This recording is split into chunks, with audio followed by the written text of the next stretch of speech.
Hometown Pizza here in Adrian, and is our high school coaches preview show here for 2026. Jeff Bowman, Fred Smith, and now we bring in the head coach from the Britton Deerfield Patriots, Coach Erik Johnson. Erik, good to have you in talking a little BD football. Yeah, thanks for having us. I got to listen to some of the guys on the way in. So, yeah, this is a cool thing you guys do this. I didn't even know those places existed back here. Oh, man. We've been over at Manitou Beach, right, but never here. So I was like, I know this is a convenience store, but I didn't know this was back here. Yeah, so, get the pizza. This is a lot shorter drive for me. I know. Yeah, that's for sure. Great pizza here, man. Yeah.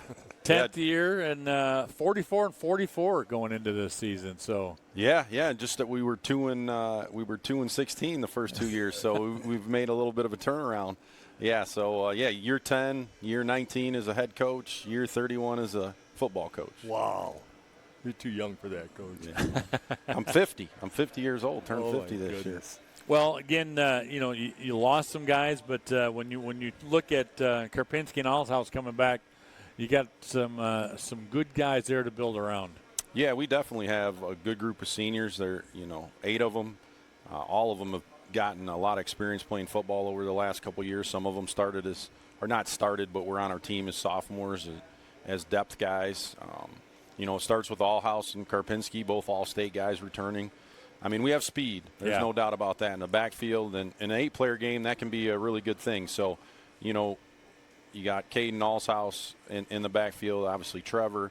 Caden Lidster's another kid that was on our 4x1 All-State team. John Johnson was another one that was on our 4x1 All-State team. Those guys, those 4 made up our All-State team. And so they can line up in different spots in our backfield the way we run our offense. And so we can get the ball to somebody fast pretty much every play. It's just we got to replace all 5 guys up front.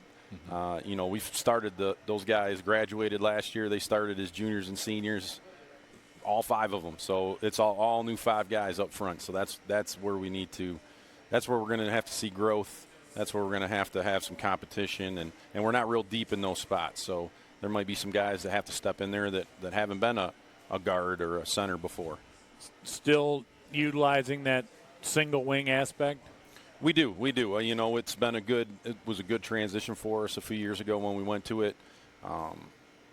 We still have some, I haven't had to do it too much the last couple of years, but we do have some spread aspects of our single wing.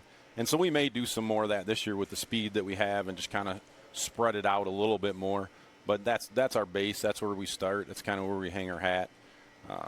And the kids love it, and they've been running it now since they were in middle school. So it's something that's familiar with them, and even the young kids coming up, it's the terminology and the things that they're doing. It's familiar. And it's tough to defend. I mean, and since a lot of people don't run it, when you play against those teams, it gives a different wrinkle that defense coordinators of teams you're playing against. It's a little different for them.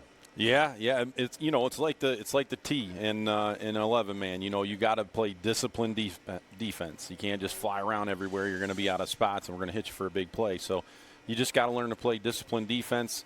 Like I said, the one thing, and especially in 8-man with the way that the field is kind of more open, when you got speed, which we do, and we like to spread the ball to those different guys with speed, that's a good thing for us. Coach, one of the things I have to ask, since you volunteered your vast experience, how long did it take you to adjust to the 8-man game? When we transitioned in 2021, it didn't take any time at all because we had already been running 8-man JV for 2 years. So we were running 11-man varsity and 8-man JV. So I already kind of knew the differences and the subtleness of some of the things that were going to be a little bit quirkier or different. But it comes down to blocking and tackling. Yeah. Where did you get the offense that you run? Do you mind saying where did you pick that up? Well, I watched Rick Darlington from down in Florida, who's like the single wing guru, right? But that was all 11 players, so I kind of looked at that, and there was a team in Kansas that ran an 8-man single wing, different than we run it. But I looked at that, and I was like, how can I marry these two, philosophies up into my own? And kind of create a different kind of offense that you really don't see very often. Wow. So that's kind of where it was. That's where it originated from. Gotcha.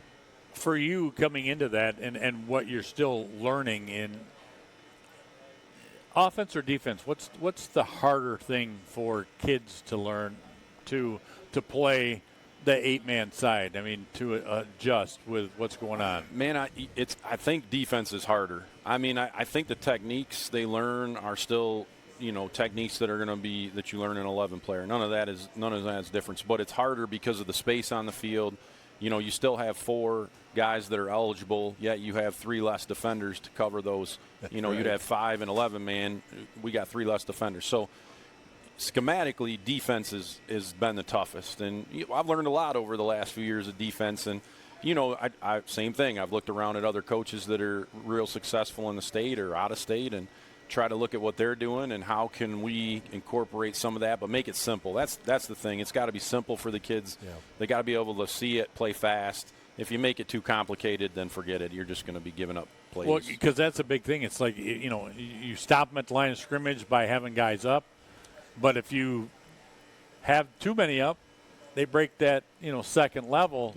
They're gone because you don't have that safety back. I think that's the big thing is that debate of having people back and giving them a few yards or trying to stop them up front. And that's kind of the chess game. Sure, yeah, that's definitely a chess game and how you want to, one thing that we've learned defensively is with the different offenses that you see, same in 11-man, you got to really be multiple on defense. Right. You got to be able, if you're a 4-man line with 2 linebackers, you got to be able to go into a 3-3 or even a 2-2. Like, you want to have that kind of personnel on the field. It just makes you that much better. And like you talk about levels, typically in 8-man, you lose your secondary level, right? Your safeties and your corner, not your corners, but that safety level, your alley defenders. So we try to create the levels within the 2 levels that we have just by placement of guys. And that's one thing that really we've tried to work on over the last couple of years is just being at a different level so that it may not look like you're a player in the box, but you're a player in the box even with the level that you're playing. Well, I'm looking at the schedule, too. No Mendon this year? No, in our league, so we go every 2 years. It'll kind of rotate in your non-divisional rotation. So, yeah, we get Climax and Bellevue on our schedule this year. So that's a rotation from the other league. Yep. Gotcha. So there's 17 teams in our 8-player league where there's 3 divisions. So, yeah, we rotate. The white division, which we're in, we play a lot of our crossovers with the red division, which is that group right there, Bellevue and Climax. So, yeah, we lose Mendon and Colon, and we gain Climax and Bellevue. So, and we get, we have Southfield Christian. They're going 8-player this year, so they're new on our schedule. Okay. They've been a co-op with Royal Oak Shrine playing 11-man, so now they're going to play 8-man and be on their own. So, yeah, we got them on our schedule, and then I think everything else is pretty much the same. We have our white division. We got Concord and Morenci and LCS. That's our white division, and we open up with Pittsford. Coach Berger over there and I have a good relationship, and they're in the blue division. So week 1 isn't a crossover week by our league. You can play whoever you want. But we're similar. In school size. Yeah, why travel when you've got a team that you can do that with? So, again, last couple of years, regionals last year, semis the year before. So you guys have played a lot of games the last couple of years. We have played a lot of games, yes. So there's guys that have gotten quite a bit of experience. The senior group has gotten a lot of experience. We have a small junior group. Those guys are, pretty much other than kind of the playoff runs the last couple of years, they're going to get their first kind of taste of full varsity action. And we have a lot of sophomores. We have a big sophomore class, and they're going to have to step up and play meaningful time and meaningful possessions in our games this year. And so, those kids are going to be counted on. We talked about when you only got 22 players, there's going to be injuries. There's going to be things that happen throughout the season. Other guys have to step up. Well, and as you said, I mean, it's going to boil down to how quickly and how quick those linemen can grow into being varsity football players. Exactly right. Yeah, we're all new up front. Our center is our biggest player in our team. He's about 270, big kid. But right now, our guards are our 2 kids that were seniors who have been backup linemen, so they got some reps in last year, but not as full time. And they'll have to play both ways. That's one thing. The last 2 years we've been pretty fortunate in an 8-player game to be able to have our linemen especially only have to play one way. Yeah, that's nice. That's not going to be the case this year. Well, and you look at, you talk about the center, and with that single wing, that's an important position because you got to snap sideways. You got to, it's not like the guy right behind you every time. So that's not an easy task.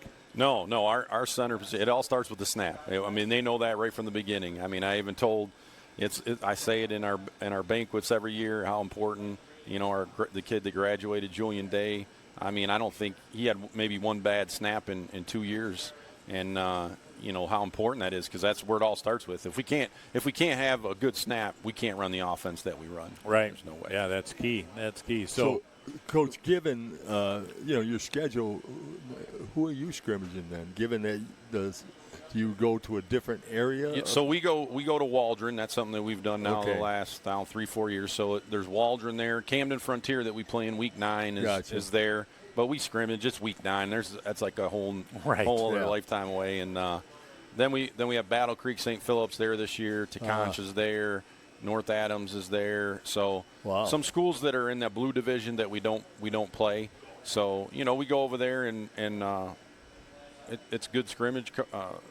Mr. Granger over there, that's their AD, does a great job. And we enjoy going over there. So we go over there and we see different looks. That's the good thing that I like about the scrimmage is everybody runs something different. Yeah. So you can get a lot of different looks. And that's key. We talked earlier with Danny Rogers about that, with what the LCAA does. You got to see different things. And so this helps you right off the bat in the preseason, at least getting a different look to kind of know where your personnel is and what's going on with it. Yeah, and that's exactly right. And we play a lot of kids, right? Some of those teams are smaller scale, as far as numbers. So we'll be able to get our young guys in there and get to see them in there and play. Yeah. And so that's another thing I like about it is we can play everybody. And I know you're talking to